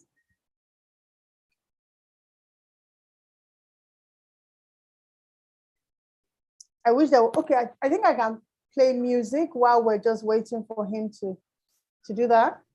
Can you hear me now? Yes, we can. Awesome. Yes, sir. Okay, let's just send some emoji. Welcome to the virtual floor. We can't let the internet disrupt our flow. No, no way, no. Welcome, sir. You have the virtual floor. Okay. It's all yours. Thank you. Thank you very much. I was mentioning earlier on that your love for David was so much that you decided to usurp his name for mine, and then you called me David. But that's okay. It's all right. A few other things that you forgot to mention in the introduction was the fact that the grace of God is constantly working over my head, and if you can see, you will see how shining it is. It's part of the reasons why barbers around me are not progressing, because they can't get businesses from me. I am the one who does all of this. Some days ago, I was in a place making a presentation, and I was talking about the grace of God working over my head, and someone has to look at me and say to me, he said, do you know that you actually should contest for the presidency? I said, of what? He said, of the physically challenged. He said, because the fact that there's no hair on my head is a sign that I am physically challenged. But anyway, I thought I'm a Yoruba demon. That's a good way to look at it. Let me say to you, the brief I got has to do with humorous speech. Maybe not the tall tale speech. I was told that I was supposed to help you through the process of how to tell jokes and use humor to enhance your speeches. Kubi, can you please confirm that again? If that is what I am supposed to do, because I heard the Toastmaster of the day mentioned tall tales. Of course, I know there is humor in tall tales. Please confirm. So it's on the agenda as humor, but it is actually tall tale. Okay, so it means that I am going to work with the brief that I have. Yes, you can find humor is something you can use in several places. It's something you can use in a lot of presentations. So I am probably not going to focus on telling you, even if it is humorous speech or it is tall tale, but how you could make sense and use humor to help you achieve the best of results. As a matter of fact, tall tales will be very, very boring if you don't have opportunities for humor. So this is what I'm going to do. Little agenda. I would talk about humor, and then when it comes to selecting it, how do you select it? Telling it, what do you observe when you tell it? And then I would also speak about some do's and don'ts when it comes to humor, if time allows us. So the first thing you probably want to look at here is the concept of humor. Humor is seen by so many as an opportunity to make people laugh. And as a matter of fact, I must tell you, it's something very delicate. Why? Because, and it's something very daring. It's something very risky, because you could try it sometimes and then it will not work. In fact, we have had several reasons or several occasions where the one telling the joke ends up being the joke. Why? Because people didn't get it at all. So there is a lot of science around it. Also, because we are professionals, you are also trying to find out to get a fine details of making sure that the humor you're telling does not present you as a comedian in the very first place. So there are these two words you probably must have seen. There is what you call joke and then story. So those are two ways in which humor happens to be represented. So joke, for instance, are those very short ones, no body, no structure, and you'll get right to it. Someone called the INEC office and asked if everything is ready for the election. And he got this response from the INEC office. Oh, thank you very much, sir. Yes, everything is ready for the coming election, including the results. That's a joke. You know, that's a joke. But if you talk about a story, I'm going to tell you a story now, but it's also humor. In Ghana, two friends went for an interview, and one of them was educated and the other one was not. So they agreed to help each other. They agreed to help each other that when they get in, the educated one will go in first, get the questions. After the interview, it could actually help the second one. So this was the interview of the first person. When was Ghana's independence? He responded, it was supposed to be 1956, but it was postponed to 1957 due to many reasons. Question number 2. Who brought independence to Ghana? He responded, so many participated, but it was Kwame Nkrumah who finalized it. Oh, the third question. It's believed that on planet Mars, there is life. Is it true? And the guy responded, so many say so, but it has not been scientifically proven. He went out, had a meeting with his friend who was supposed to come in for the next interview. And this was the next interview for the second guy. When were you born? He said it was supposed to be in 1956, but it was postponed to 1957. Wow. What? The interviewer was shouting, who is your father? The guy responded, so many participated, but it was Kwame Nkrumah who finalized it. Oh my God, the interviewer shouted, are you crazy? So many say so, but it has not been scientifically proven. That's a story. It's a joke that has stories line up with it to build the suspense, to get you to that point, and so on. So in your speech, you could use jokes, you could tell stories, you could string them together. It depends on how you choose to operate or whatever you want to achieve at the end of the day. But humor will come in these two forms. It could be a joke or it could be a story.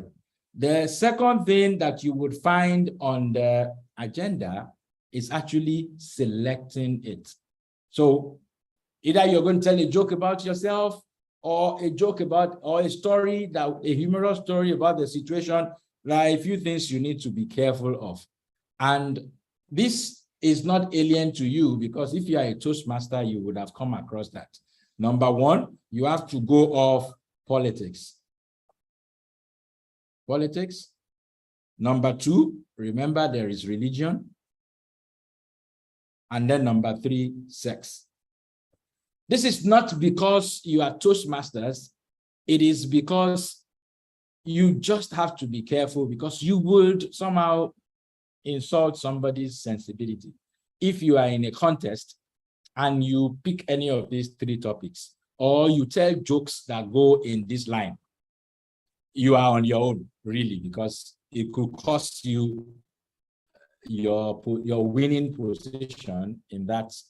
So you, as much as possible, you want to stay off any of these 3 topics. So when you are selecting your jokes, selecting your humor, you want to keep all of this in mind. That's the second point. If you check the agenda, the third point, it's about telling it, telling the joke. So there are a few things you probably want to keep in mind in telling it. Number one, a good joke humor most of the time have a few things that are put together. Number one, there is a setup. Setup is more like the information you're trying to provide for the listener to set up the context. Just look at the joke I told you, the story I told you just now.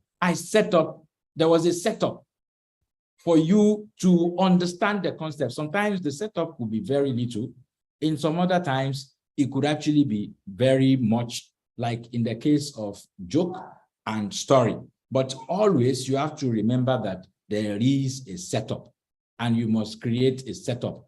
In some other environments, you want to call that a preamble, but you should have a setup.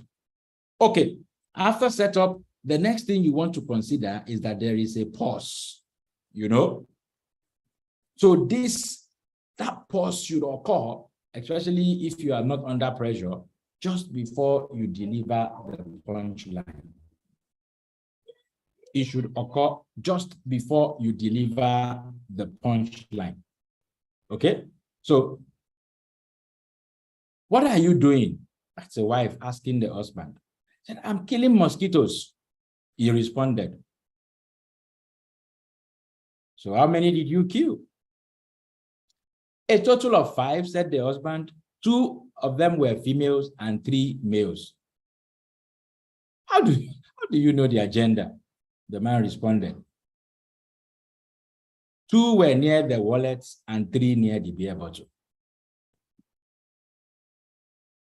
When I said the man responded, I paused a little bit because I wanted you to wait for the punchline.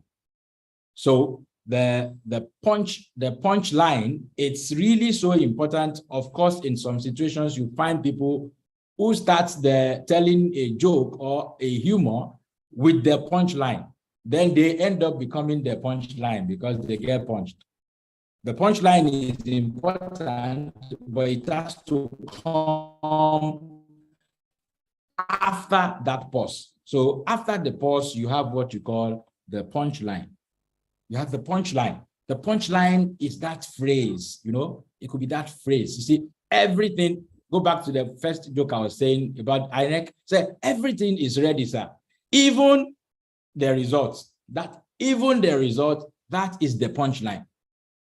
The way you deliver that line, it's important to carry the joke itself. That's really very, very key. Everything is ready. So that's important. There is no joke, there is no humor without a punchline. And even inside the punchline, you would also find punch words. Oftentimes, there are punch words. You have to, so you need to, as the one telling the jokes, you may need to identify all of this. They are really very, very key. Now, you could choose to begin your speech with humor. You could use it in the middle. You could use it at the end. The call is really yours. But really, if you're going to use humor at the beginning, then you have to be a virtuoso. Why? Because you're just starting and you may totally lose the audience there if you do not do it well. That's not the reason why you shouldn't try it anyway, but it's something I do. I like to start a lot with some humor, but a lot, again, it depends on the context. And then the last thing is another pause. That's what you give the audience for them to be able to laugh. You need to give the audience the opportunity for them to be able to do what? For them to be able to laugh, for them to be able to respond to your jokes. Of course, we are online, so I'm most likely not seeing many of you react to my jokes, to my stories, to the few ones that I've told. But the point is that you need to give people time or the opportunity for them to do what, for them to react to whatever you're saying. So you want to use humor in your speech. You want to keep this in mind. It could be a tortoise speech. It could be a humorously speaking speech, whatever. there has to be a setup. That's key. After the setup, create a pause. Then the pause is to help you hold the audience. Wait, now it's coming. It's coming. You're not saying that, but that's and then you drop the punchline. In the punchline, the punch word is there. And at the end of the day, you pause because you need them to be able to respond to your jokes. And that's why if you're going to give a speech and you are overloaded already, when you give humor, you have to be able to do what? Give people the opportunity to. So if you like, someone should actually create an acronym with this and say XP raised to power 4 or X4P. Write that in the chat room. Someone say X4P, XP raised to power 4. This is really very, very good. So if you're a novice or you're just trying to get in the heart of using humor, this is something that you can do, and I believe it's going to work well for you, very well. Okay, good. And then I have the last thing here, which has to do with the do's and the don'ts, a few do's and don'ts that you want to keep in mind, not in any particular order. Number one, please, you want to rehearse your joke. So I tell a lot of jokes, especially in my training sessions or wherever it is possible, but I'm telling you, I test. So if you want to call it rehearse, you can also call it test. Test your jokes. Test it on children, test it on adults, test it on your peers, test it everywhere. Test your humor before you take it to the big stage. The few ones I've told you here today, for instance, oh my God, I've used them severally. I know they always work. So you want to test them very well. And number two, so maybe I should put number one, you want to test. So testing is like rehearsing. Okay. Number two, I will say, don't laugh at your own story or at your own joke, please. Don't laugh at your joke. I mean, the moment you are the one laughing at your joke, it's a sign that something is wrong. So some people, instead of practicing the art of telling very good humor and stories, what they've instead practiced the habit of laughing. So when he has told a joke and nobody is laughing, so he starts the laughter and nobody is joining, so it really becomes the real joke. So please don't laugh at your own joke. Sometimes you tell some jokes and then they fall on the wrong soil. Don't worry, it happens from time to time.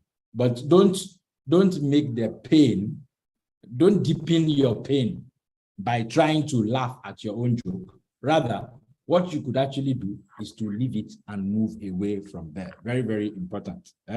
Also, number three, don't tell them it's coming. Okay?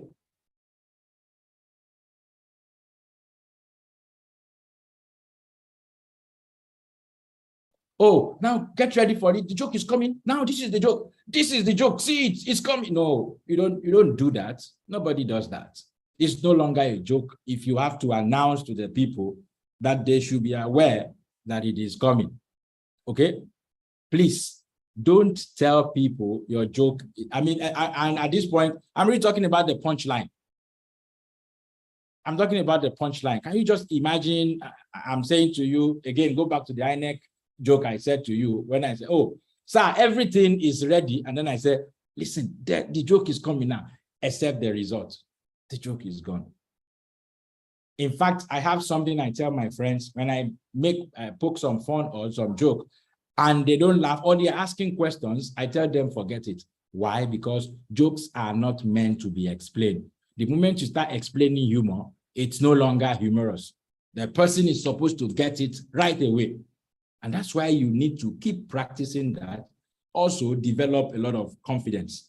I'd also like to say to you that maybe as the fourth point, you want to develop a humorous This is fourth, but it may actually be the most important one. Perspective. How do I mean? Really? You know, for me, for instance, when I find myself in a situation, about the first thing I see really is the humor. I see the joke. I see what's funny about life. But you may not be like that. Everybody is not the same. And that's why I'll probably encourage you to do what? To develop a perspective of seeing the funny side of life, looking at what is funny, taking some jokes. You know, when I was growing up, I used to have my set of friends. We have times that when I was really young, we will poke fun at one another, like, you know, tell jokes about one another. Some of them could be very painful. Now, that leads me to my next point, which is joke about yourself, not others. You want to joke about yourself, not other people. This is really very, very key and essential. If you decide to start telling jokes about other people, there is a possibility that you will lose your audience. But you see, when you tell jokes about yourself, oh my God, people come for you. People come for you. They appreciate what you're doing. They know it makes a lot of sense and so on. So don't tell jokes about other people, rather tell it about yourself. Number 6, it looks like I need another board. Number 6, I would recommend that you collect jokes. Collect jokes and humorous stories, you know. It's something I do. Yeah, self-depreciating humor, that's what you call it. Collect jokes, you know, just so I have, for instance, I have on my phone, oh my God, I can't pick what the number is. And they are into categories. Don't ask me to give them to you because I won't. You should collect yours. Collect your jokes. I have jokes that have been tested.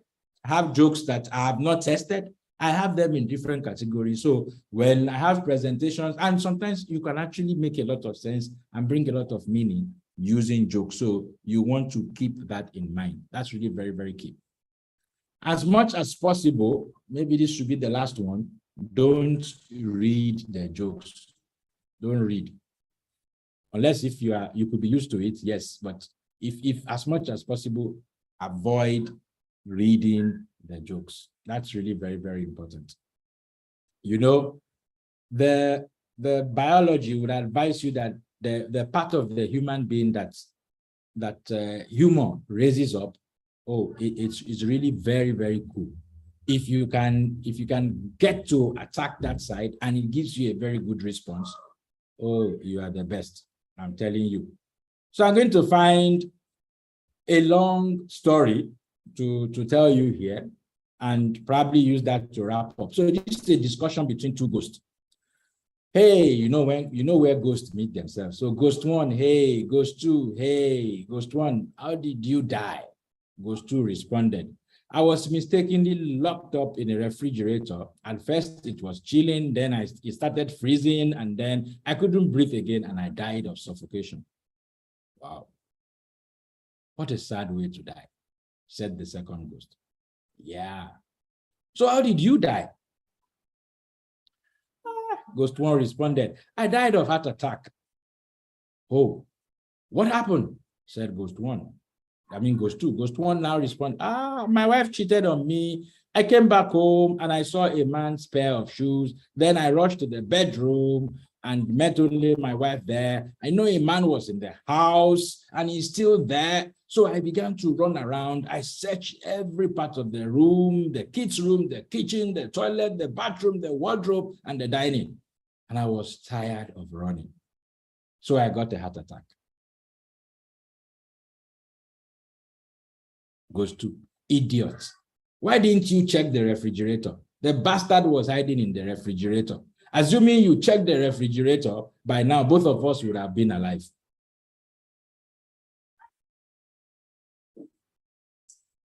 That's a humor that has story in it. And of course, time is not our friend, but I've just made effort to give a little bit of insight into some of what you want to consider. We began this session when we looked at the agenda that we were supposed to follow. Number one, I differentiated between jokes and story to explain what humor is. Number two, I spoke about selecting your joke. And what do? When you are selecting your joke, you want to remember that you should go off politics, go off religion, go off sex. And lastly, when you're telling it, or semi-lastly, penultimately, in telling your jokes, you want to remember X and the 4 Ps. What are they? Can someone put them in the chat room? Okay. And then you remember for the do's and don'ts, the very important 7 points that I dropped for you. So I'm looking forward to seeing in the chat room, what are the things you consider when you're telling your jokes, and then what are the do's and don'ts? Drop the points for me. Thank you very much. The time is brief, but I hope you've been able to make some sense out of this. And this you can apply actually to humorous speech, tell tales, or any kind of speech at all. Thank you for the opportunity to share with you.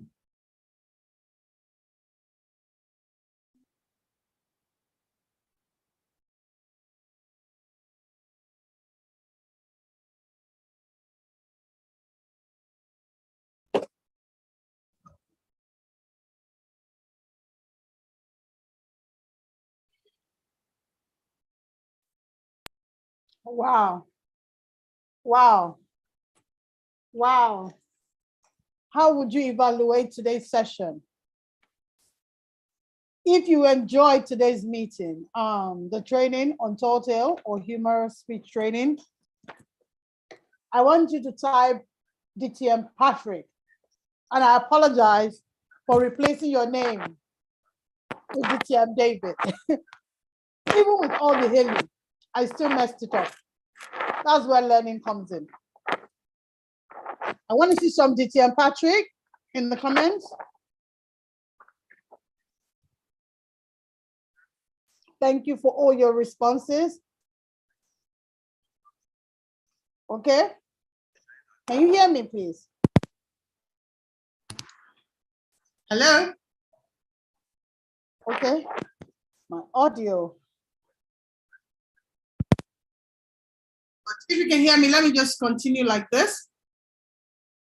That was an amazing, amazing, amazing session. Truly insightful, transformational, and inspirational. I want to sincerely thank you. Again, I do not take this for granted. Okay, let me just check in, a quick check-in. If you wanted to rate my TMOD service today, from 1 to 5, how would you rate it? 1 is not, I'm not going to be offended. It shows that I have a lot of work to do. 2, I'm not going to be offended either. It's just me checking in. But did you learn something? Do you have a question for DTM Patrick? I'd like to get some reaction. Okay. Oh, wow. Wow. I'm shocked. Wow. Oh, no. I never thought I would get that kind of number. My first time. Wow. Toastmasters has truly touched me. Oh, thank you so much, Tessie. Thank you. What do we have any question for TMOD?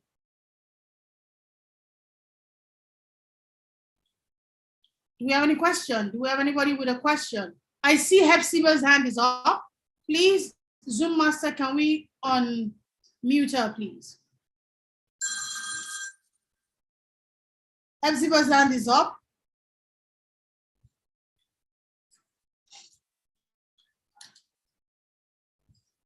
I see Temitokwe's hand. Hepzibah's hand is up. I see that the timer has flashed their time. Hello?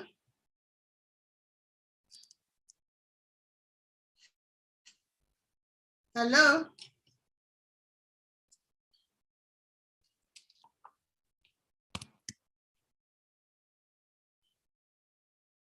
Toastmaster Pamela, please, can you unmute Hepzibah, Temitokwe? Their hands are up. Can anybody hear me? Yes, we can. Yes, I can. Okay. Okay. Thank you, Temitope. Appreciate Okoyemi, thank you. We have people with questions in the chat. Please, who is supporting? I know.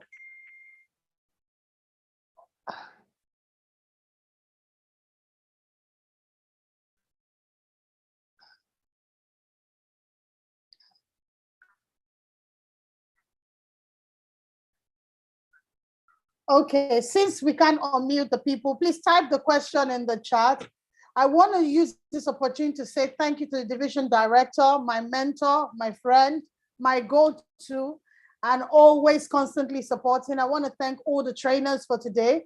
It's been a revealing experience, and I appreciate your feedback for my BTMOD. I'm happy to come and visit your clubs, given the opportunity, and you need me to play a role. My name is Mercy Georgie Buffet. I'm the president of Lentor Toastmaster. I'm a digital consultant. I'm a tech woman, and I'm passionate about capacity development. Okay, I see Epsiba has been unmuted. Epsiba and Temitope, I know time is running out. Please, would you quickly go through? Thank you very much, Toastmaster of the Day. Can you continue? Am I audible, please? Yes, you are. Okay, great. Thank you so much, TM Patrick. I enjoyed your delivery. My question is, what happens in a situation where you're given a humorous speech and you've rehearsed the joke with other people? You mentioned family, friends, but the audience you went to deliver this humorous speech is quite different, and you realize after telling your joke or in a storyline, no one laughs. What do you do in that situation? Do you continue or do you stop? Because listening to your do's and don'ts, you said we should not laugh at ourselves. But what happens when your audience is not receptive of that joke, despite the fact that you have rehearsed it? Thank you. Can you hear me? Did you all hear me? Yes, we could hear you. Let's take the second question because I know we're running out of time, so you can respond to both. Fabulous evening once again, TMs. My question is this: the situation where people, thank you so much for the wonderful session, DTM Patrick Olide. You were very apt. Okay, my question is, in the situation whereby you were telling a religious joke in a religious gathering, is that humor in a religious gathering? Is that acceptable or not? Thank you.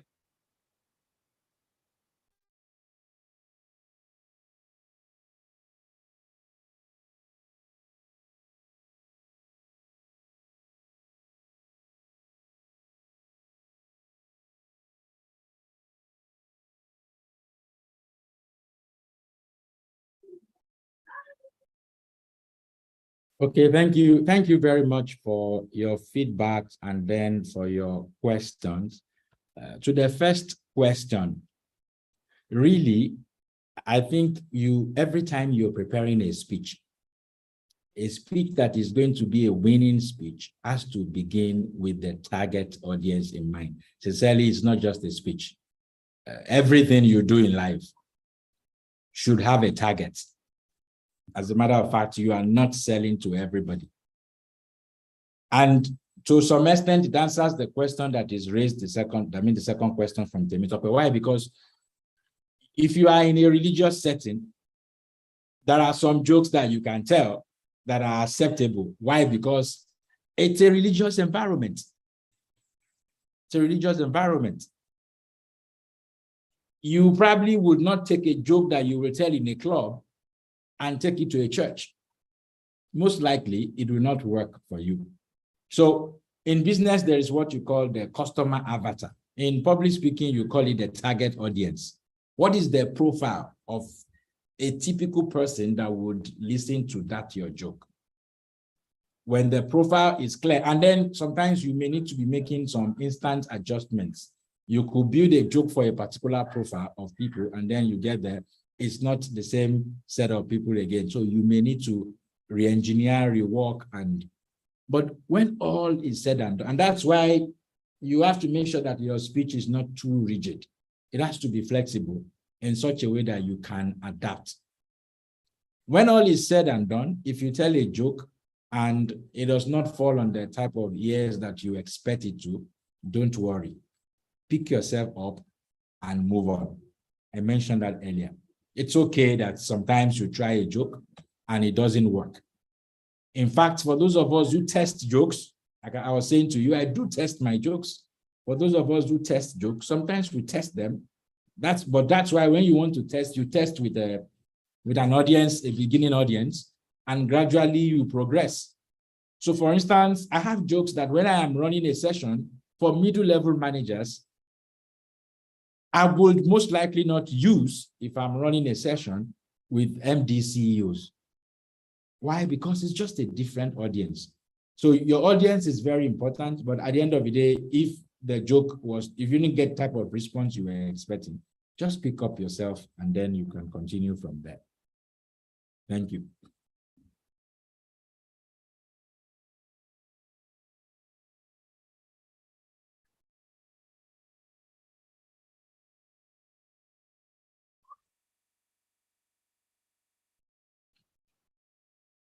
But just remember that you should be confident. Just be confident in telling your jokes. Confidence is very, very important. Even when it does not work, it gives you the energy to try another time. Thank you very much. I don't know if there's someone still in control here.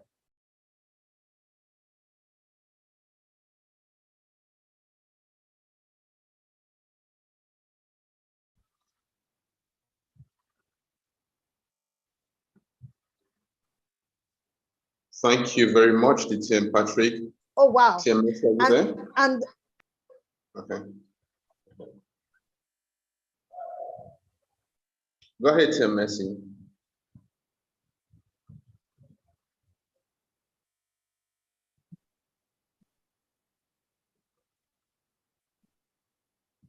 hello, can I be heard, please? Hello, can I still be heard? Professor Kubi, can you confirm I can be heard? I see you're muted. Okay, fantastic. Yes, you can be heard. You are heard. DTM Patrick, thank you so much for a brilliant session. Our word for today is called,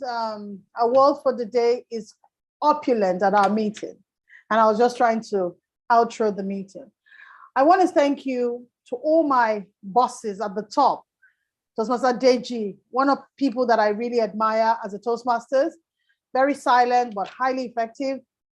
Toastmaster Kubi, Toastmaster Abdullahi, you are a real good leader and I want to applaud you.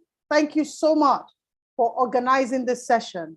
So if you enjoyed the session, I'm going to use this opportunity. Let me go back to the screen before I jump because there's an agenda, because I think I'm about to miss it again. So before we close, this question and answer is done. I need to call on, to give the PQD for 2, yeah.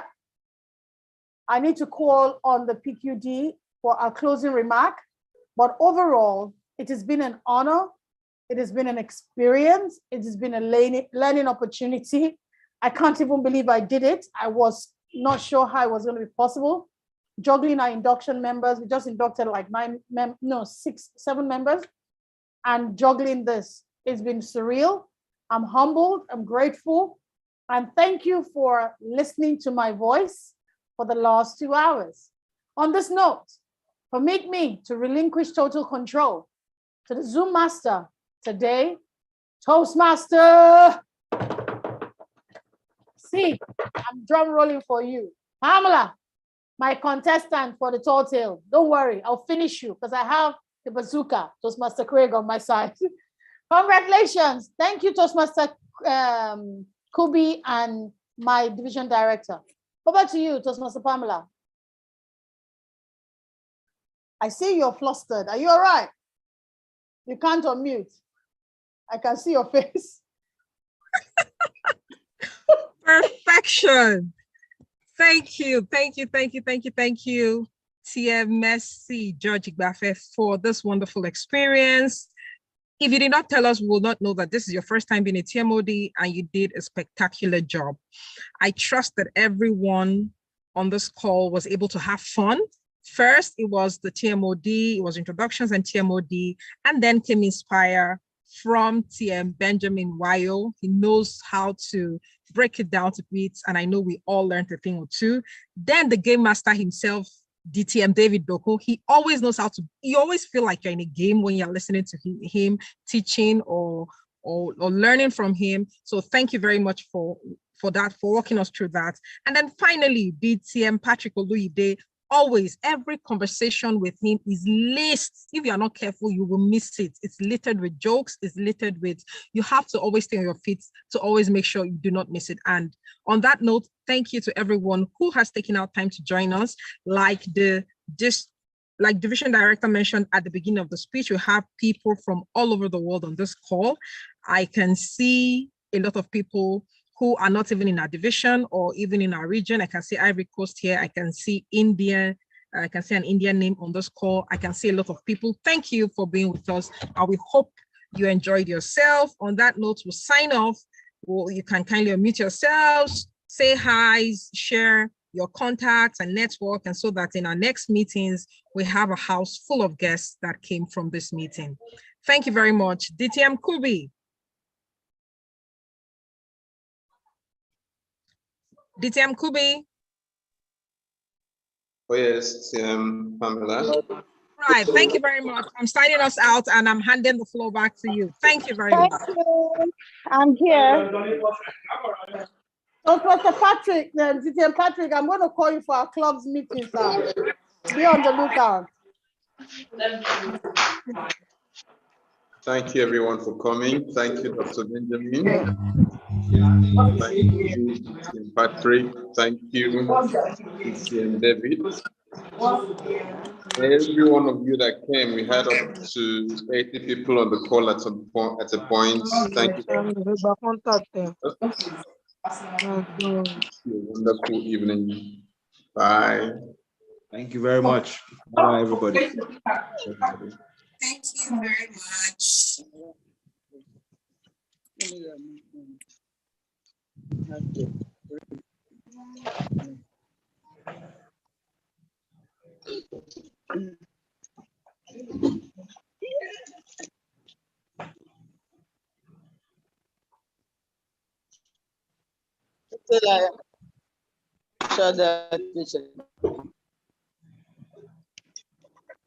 This scan, is it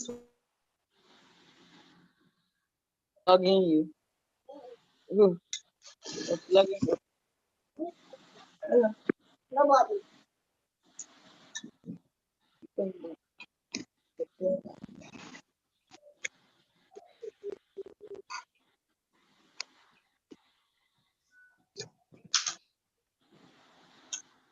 23.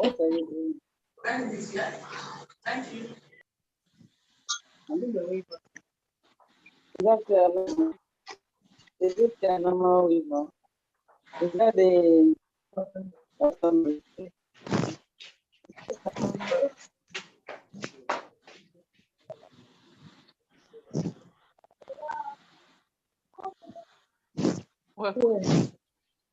that's it.